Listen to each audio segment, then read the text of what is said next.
अनेक महिन्यांपासून वादात असलेले धनंजय मुंडे मनशांतीसाठी इगतपुरीतील विपश्यना केंद्रात गेल्या 8 दिवसांपासून धनंजय मुंडे ध्यान साधनेत मग्न। धनंजय मुंडेंनी अगोदरच ध्यान साधनेचा मार्ग शोधला ही चांगली गोष्ट। मंत्रिपदानंतर मुंडेंची आमदारकी जाणार आहेच। लवकरच अजितदादा पक्षातूनही हकालपट्टी करतील। करुणा मुंडेंचा धनंजय मुंडेंवर निशाण।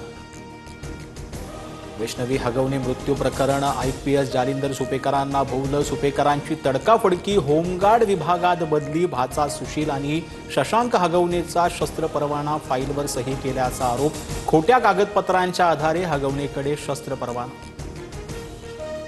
मला शस्त्र परवाना देण्याचा अधिकार नव्हता। तत्कालीन पोलीस आयुक्त अमिताभ गुप्तांच्या परवानगीनंतर सही केली। पोलीस अधिकारी जालिंदर सुपेकरांचं TV9 मराठीला स्पष्टीकरण।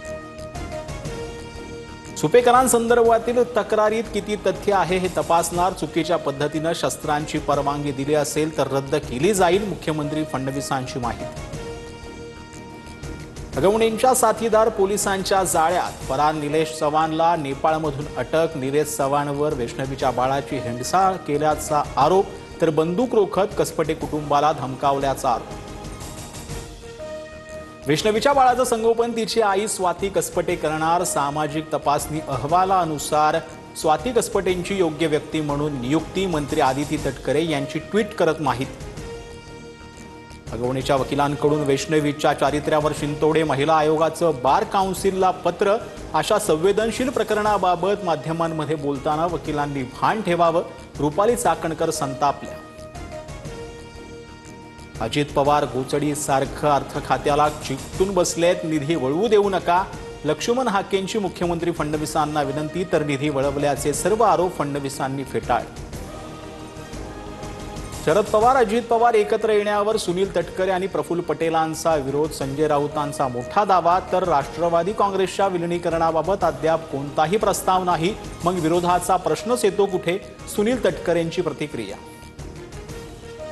कापणी केलेल्या पिकांचे पंचनामे करून काय करणार? ढेकळांचे पंचनामे करायचे का?